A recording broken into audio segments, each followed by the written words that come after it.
All right, let's go back to Portland and check out why you don't spit on a ICE agent.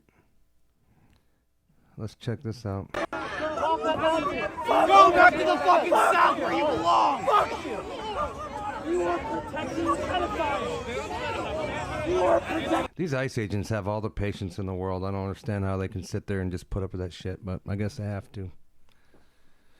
You know, what happened to the good old days where they just, you get into their face and they would just beat your ass into a pulp.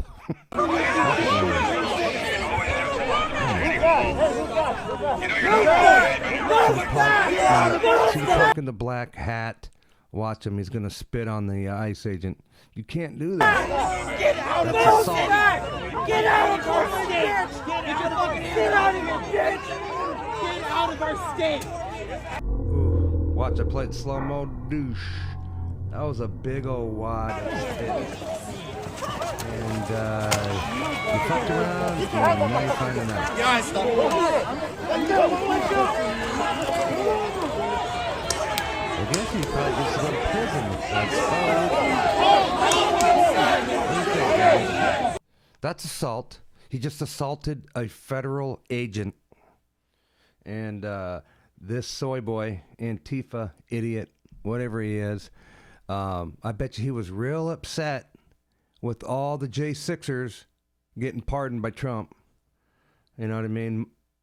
Almost all those guys did about 3.5 years in prison for a lot of them just walking through the Capitol, being invited on in, you know, by the Capitol Police.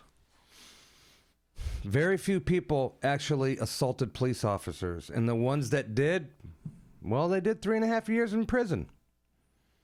So, which, I mean, I don't know. How long should you serve? If cops are pepper spraying you and hitting you with batons and shit, I mean, they instigated it. It ain't like these. It ain't like the crowd went wild on the Capitol Police for nothing. They were and the police were antagonizing everything. But that being said, maybe they should have just walked away. They should have just walked away. But this guy, he assaulted an ICE agent, a federal agent, spit on him. That's basically the same thing as punching a cop, guys, a federal cop. So he gets to go to prison, I think, right? This guy was, he thought, this guy that spit on that cop, he probably want those J6ers to rot in prison the rest of their lives. Guarantee it. So if you're going to spit on if you're the type of person that could spit on a federal ICE agent, you don't deserve to be living in a society with the rest of the humans. You can get locked up for a long time. Spitting on that ICE agent, if he went to prison for 5 years, he better at least do a minimum of 3.5, right? If it's good for the goose, it's good for the gander. He can go to prison for 3.5 years. That's probably fair. What do you guys think? Sometimes you just fuck around and find out.